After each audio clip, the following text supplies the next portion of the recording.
Welcome to the first episode of Retro Tech Bytes, where we take a look at the history of a piece of software or hardware that was either historically significant or just has an interesting story attached to it. Today we will be looking at the history of the very first personal computer spreadsheet, VisiCalc.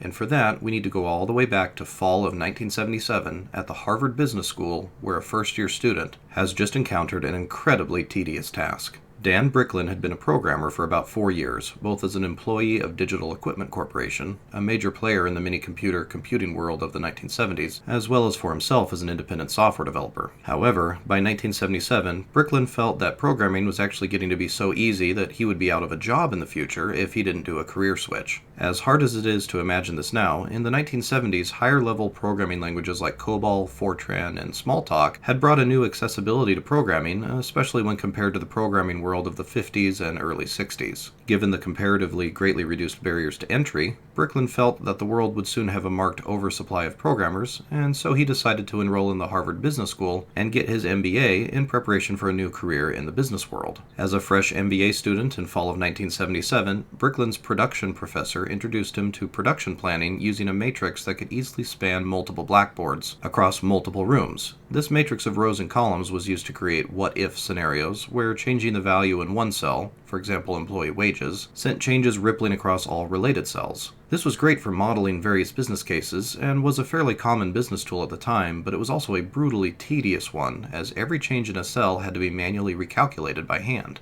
True, there were fairly cheap calculators around by the late 1970s, but each calculation still had to be manually punched in, worked through, and handwritten over an erased value on the blackboard. Since a single change in a cell could ripple like a mathematical wave across dozens of other cells, large financial models could require hours or even days to recalculate. And of course, any mistake by the human doing the calculation, or any missed cells that were linked to other cells, would affect all other related calculations and be very difficult to track down. Bricklin wasn't impressed by the thought of wasting large chunks of his professional life on these boring, repetitive, error-prone calculations. In his book, Bricklin on Technology, he cites a paper he wrote in late 1978 for an advertising class that gives some insight into his thoughts at the time, stating that after spending hours working on homework calculations, he would invariably find that one of my initial calculations was an error, invalidating all of the numbers that followed it. As a professional programmer, his thoughts naturally turned to, as he put it, if only I had a magic piece of paper where I could change a number at the beginning of a set of calculations and have all of the other numbers automatically recompute themselves. If only I had an electronic spreadsheet.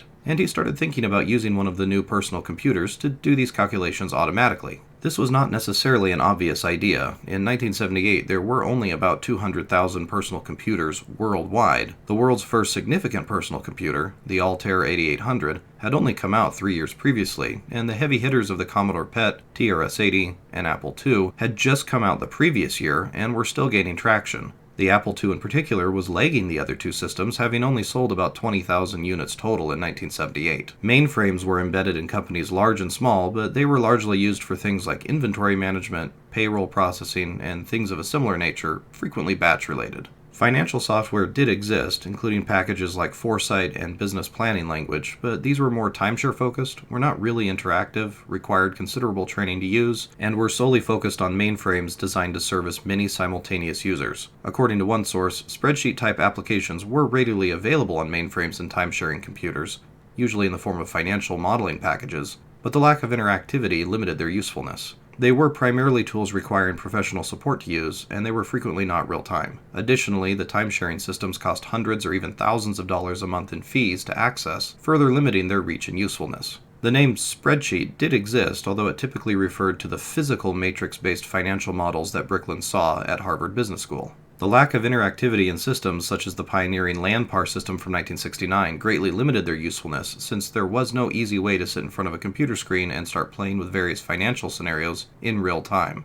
Additionally, given that all existing spreadsheet-type applications ran on expensive mainframes, they were not widely available to an individual, but were rather more the domain of large businesses. However, the new personal computers were orders of magnitude cheaper than these systems, and Bricklin realized that the demands of an electronic spreadsheet could be handled by even their far slower processors. A spreadsheet, after all, is not a terribly complex system, at least not in its most basic form. It is an excellent example of a tedious task that is easily computerized. What Bricklin was envisioning was an easy-to-use spreadsheet that was customized for a single user running in real time on a comparatively inexpensive personal computer. His program could not only be used for running a small business's finances, but also for an individual who just wanted to keep track of their monthly budget. Bricklin originally imagined his electronic spreadsheet as part of a heads-up display where he could see the virtual image hanging in the air in front of me. I could just move my mouse, keyboard, calculator around on the table, punch in a few numbers, circle them to get the sum, do some calculations, and answer 10% will be fine. Bricklin quickly refined this imaginative vision down to something that could realistically be achieved by a 1 MHz processor with 32K of RAM. Bricklin received encouragement from some of his teachers, as both his production professor and his accounting professor loved the concept, although his finance professor did not agree, telling Bricklin that there were already plenty of sophisticated financial analysis programs available for mainframes, and that there was no room for a little one that ran on a personal computer. However, this professor did suggest that Bricklin talk to a former student of his, Dan Filestra, who had been exploring the possibilities of selling software to the personal computer market and had co-founded a small software publishing company called Personal Software after graduating from Harvard Business School with his own MBA in 1977. Personal Software was a pioneer in the early personal computer software market and was doing quite well thanks to an early chess program called Microchess created by its other co-founder, Peter Jennings. Bricklin originally created a very rough prototype of VisiCalc in early 1978, written entirely in BASIC on Harvard's time-sharing system. It primarily served to help him flesh out the concept further. This is where some sources tend to mix up Bricklin's first prototype, created in early 1978 on the time-sharing system in BASIC, and his second prototype, which he did in Apple BASIC on a borrowed Apple II in the fall of 1978. The first prototype on the time-sharing system helped him refine the idea and matrix interface and how the cells would be addressed. The second one on the Apple II helped him work out things like how navigation would work. Bricklin had originally hoped to use a mouse to control things, since he was aware of the pioneering work done by Douglas Engelbart and Xerox PARC, but this was unfortunately not possible on a 1978-era Apple II, which wouldn't see a mouse until a prototype of a mouse and graphical user interface was created by Bill Budge, Burrell Smith, and Andy Hertzfield in 1981, later released in 1982. 4 years away from a viable Apple II mouse, Bricklin's next idea was to use the Apple II's game paddles to hop from cell to cell, but he found them to be too sluggish and imprecise for the fast navigation that he wanted, so he eventually went with using the arrow keys. One wrinkle was that the Apple II did not have up and down arrow keys, only left and right, forcing Bricklin to utilize the spacebar to switch between horizontal and vertical movement. Having worked out how he wanted VisiCalc to look and work, Bricklin then partnered with a former roommate of his from MIT by the name of Bob Frankston, who was an accomplished programmer in his own right.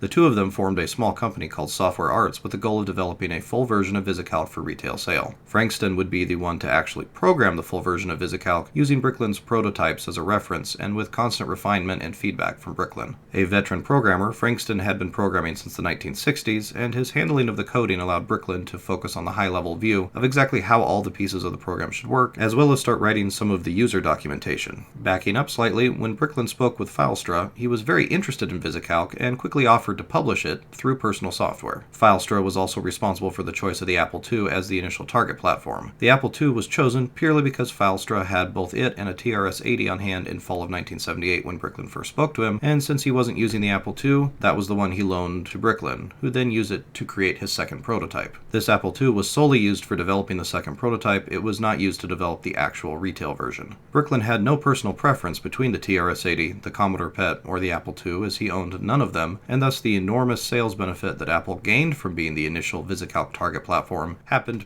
purely by chance. Once the second prototype had been used to work out all the implementation details, Frankston got to work developing the final retail version that would be distributed by Filestra and Personal Software. He implemented VisiCalc entirely in assembler, using a time-sharing system called Multics that ran on a big mainframe that could be accessed remotely for an hourly fee. Since the fee for computer time was cheaper at night, VisiCalc was primarily programmed during nights, with Frankston remoting into the mainframe from his house, programming during the night and sleeping during the day. Frankston wasn't remoting in from a personal computer either. He did his development from a DEC LA120 terminal with no screen, just an endless roll of paper. Given that Filestra had loaned Bricklin an Apple II, I would assume that Frankston used the emulator on a time-sharing system due to the enhanced programming tools and more reliable backups the mainframe he was remoting into offered. Programming the early personal computers was still difficult in the late 1970s, as they lacked many of the helpful tools that mainframes had and suffered from frequently unreliable storage. Although some sources state that Frankston was using an Apple II emulator, he in fact appears to have specifically used a 6502 emulator. Since he was coding entirely in 6502 assembler, anyhow, this would make the most sense. There seems to be some confusion over how long it took to program VisiCalc, as Wikipedia says it was programmed in 2 months at the end of 1978, while the seminal work on the development of the personal computer, Fire in the Valley, says the first prototype of VisiCalc wasn't available until spring of 1979, and Accidental Empires states that it took close to a year to finish. This is presumably due to the confusion over just how many versions of VisiCalc were created. To clarify, there were 3 separate versions of VisiCalc, starting from when Bricklin first created a rough prototype in BASIC on the Harvard mainframe, then another version done in Apple BASIC on the Apple II borrowed from Filestra, and finally the full version done in 6502 assembler, with Frankston primarily working on a mainframe that ran a 6502 emulator. Final development was then moved to a mini-computer that Frankston and Bricklin bought when they first rented office space. This last one was the first to be given the name VisiCalc, as up until that point it had been known as CalcuLedger. Filestra, in his capacity as the man who would market the product, chose the name VisiCalc, short for Visible Calculations, during a meeting with Frankston at a restaurant called Vic's Egg on One in Cambridge, Massachusetts. There is also some confusion over when it launched, with Wikipedia stating June 4th of 1979 and sources such as Accidental Empires giving the date of October of 1979. This is because, although VisiCalc was first announced and publicly shown at the National Computer Conference in June of 1979, it initially attracted little interest and there was still additional development needed on it. However, an influential analyst by the name of Ben Rosen saw a demonstration of a pre-release version of VisiCalc and wrote that it was hard to imagine any serious user of a personal computer not owning and frequently using VisiCalc.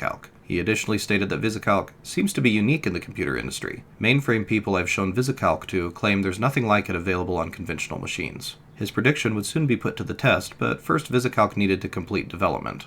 Based on VisiCalc's anticipated sales, Personal Software advanced Bricklin and Frankston a prepayment of $100,000, enabling them to rent space in the basement of a commercial building, buy the aforementioned mini-computer to finish development on, hire 2 employees, and finish VisiCalc's development. They also started the process of porting VisiCalc to the other 2 dominant members of the nascent personal industry, the Commodore PET and TRS-80. The PET was an easy choice since it used the same 6502 processor that the Apple II did, which could not be said for the TRS-80, which used a Z80 processor. Although VisiCalc was technically available for sale at this point, only a literal handful of copies seemed to have been sold, with Bricklin remembering only 5 copies being shipped sometime that summer. VisiCalc's first real, boxed release was version 1.37, which shipped in October of 1979 with an initial retail price of $100. As released, VisiCalc only ran on an Apple II with an expanded RAM of 32K, 8 times the 4K of the original 1977 Apple II, and double the standard RAM of the newly released Apple II Plus. VisiCalc was also a pioneer in its packaging, with Personal Software shipping the boxed release out in a handsomely designed brown and gold binder, with excellent documentation that was professionally typeset and illustrated. The vast majority of software in 1979 was merely a floppy disk or cassette tape inside a Ziploc bag with Xerox documentation that was merely stapled together. Filestra knew the importance of presentation and made sure that VisiCalc presented itself professionally. Although slow to start, VisiCalc quickly became the first killer app of the personal computer era. Up until VisiCalc's launch, the uses for a personal computer were not necessarily evident to most people who weren't programmers. The Altair 8800 that kicked off the personal computer industry in 1975 originally came with no software, no display, had to be programmed in machine language by flipping toggle switches on the front, and had no persistent storage. This all was rapidly changing, but by 1979 the most useful thing for most people that a computer could do was probably word processing, with the first word processor, Electric Pencil, hitting the market in 1976 and WordStar reaching the market in 1978. But this was still a tiny market overall. Now, however, for about $2,500 in 1979 dollars, a business could purchase a copy of VisiCalc and an Apple II to run it on and have a turnkey system for handling the accounting and spreadsheet work they had been doing longhand at small companies or on mainframes with punch cards at big companies, accessing real-time capabilities that even big businesses lack. And this was a single one-time cost, not a monthly recurring one. VisiCalc was something that any MBA, financial analyst, small business owner, or anybody who dealt with numbers on a daily basis could immediately grasp and see its enormous utility.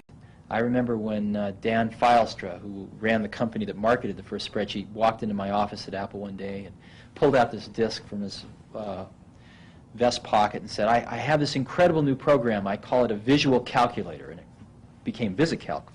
And that's what really propelled the Apple II to the success it achieved. People bought a computer solely to run VisiCalc, and sales of Apple IIs, previously lagging far behind the PET 2001 and the TRS-80, its two main competitors, skyrocketed. Prior to this, Apple had been selling only small numbers of Apple IIs, but with VisiCalc fueling enormous demand, Apple sales exploded, even after VisiCalc's price was raised from $100 to $150, and then to $250 by 1982. Although VisiCalc was only exclusive to the Apple II for a year, it gave Apple the jump it needed to become the powerhouse it became in the 1980s. Additionally, because VisiCalc required the upgraded 32K Apple II over the standard 16K model, Apple made even more money per sale as the upgraded Apple II had a higher profit margin than the base model. VisiCalc eventually was ported to most major computers of the era, not just the Commodore PET and TRS-80, but also Atari's 8-bit line of computers, CP/M machines, and was available at launch for the IBM PC in 1981. Personal Software was put in the somewhat unique position of being primarily a single software company, almost entirely dependent on VisiCalc for revenue, a program that, as the publisher, it did not own the rights to. A number of other programs were created to play off of the VisiCalc name, such as a graphical user interface called Vision, and some programs that extended VisiCalc's functionality, such as VisiTrend and VisiPlot. These last two programs were purchased by Personal Software, and were also unique in that one of the two programmers who created them, Mitch Kapor, would later leave Personal Software to form his own company called Lotus, whose flagship product, Lotus 123, would play a key role in VisiCalc's future. More on that in a bit. 1979 started with 500 copies of VisiCalc shipping every month, but that number quickly expanded to 12,000 copies a month by 1981, and then to 30,000 copies a month, reaching a total of 1 million copies sold by 1985 when VisiCalc was discontinued. However, by this time it had been essentially moribund since 1983 when Lotus 123 came out for the IBM PC. VisiCalc simply did not keep up with the rapid pace of software development that the computing industry of the 1980s required, and although it had been available for the new IBM PC in 1981, no special effort had been made to take advantage of the PC's feature set. The IBM PC 5150 could have up to 640K of RAM, but the version of VisiCalc released for it was merely a port of the TRS-80 port of the original Apple II version with essentially no special development. There is some additional conflicting information here on how much RAM the original IBM PC version supported, as Accidental Empires says that it could use no more than 64K of RAM and had the exact same feature set as the old Apple II version, while Bricklin himself says that it could in fact make use of a full 512K that an upgraded IBM PC could come with, quite a lot of memory in those days, although less than the 640K that a fully upgraded IBM PC could possess. I am going to go with Bricklin's account here, which does not disagree that the PC version of VisiCalc was feature-wise the exact same as the Apple II version, with no new functionality or customization for the IBM PC specifically. Still, the IBM PC version sold very well for 2 years, until 1983 when Lotus 123 was released.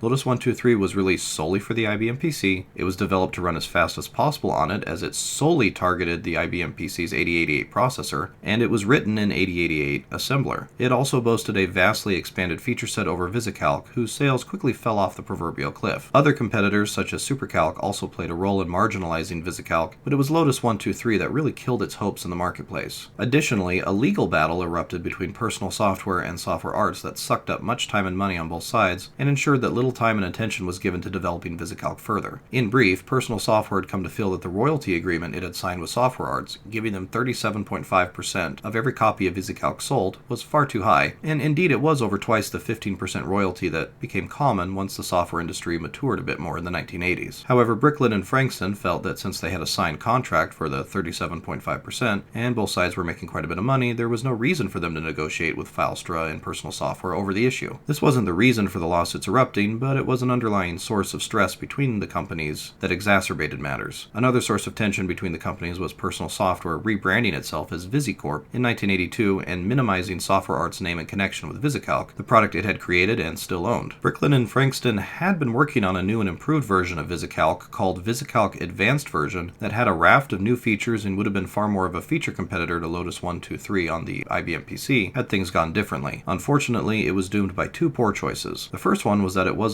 initially targeted at the IBM PC at all, but rather was first released for the extremely ill-fated Apple III. The second mistake was that when it was ported to the PC, it was not developed in 8088 assembler, but rather in a high-level language. This made it easier to program and faster to port, but also ensured that it would run far slower than Lotus 123. The IBM PC release was also not delivered until 1984, a year after its original planned release date, and this led to VisiCorp suing Software Arts for $60 million in damages. The bad blood between both companies was on full display display as Software Arts countersued, stating that VisiCore had not properly marketed VisiCalc, and furthermore owed royalties for other programs that Software Arts felt were merely extensions of VisiCalc. Eventually, the court battles wound up essentially destroying both companies, and in 1985, Lotus actually bought both Software Arts and the rights to VisiCalc. Once Lotus owned the rights to VisiCalc, it saw no point continuing development on a competitor to Lotus 123 and discontinued VisiCalc entirely in 1985. That same year also saw Microsoft releasing the first version of the spreadsheet that would eventually kill Lotus 123 in turn, Excel. Without its flagship product, VisiCore quickly went defunct, and its remaining assets were sold off to Paladin Software in the mid-1980s. Bricklin went on to form several other tech-based companies and currently is the president of a software development company called Software Garden, as well as the chief technical officer of Alpha Software. Frankston went on to work for Lotus and then Microsoft among others, and today sits on the board of governors for the IEEE Consumer Electronics Society, where he writes a regular column for their magazine. Filestra had a varied career as well, and for the past 33 years has been the president of software company Frontline Systems. And that wraps up the story of VisiCalc, the world's first electronic spreadsheet for personal computers. Future episodes in the Retro Tech Bytes series are in the pipeline, including a really neat one that touches the world of early 2000s Star Wars fan films. If you enjoyed this video, please hit the like button and consider subscribing. And as always, thanks for watching.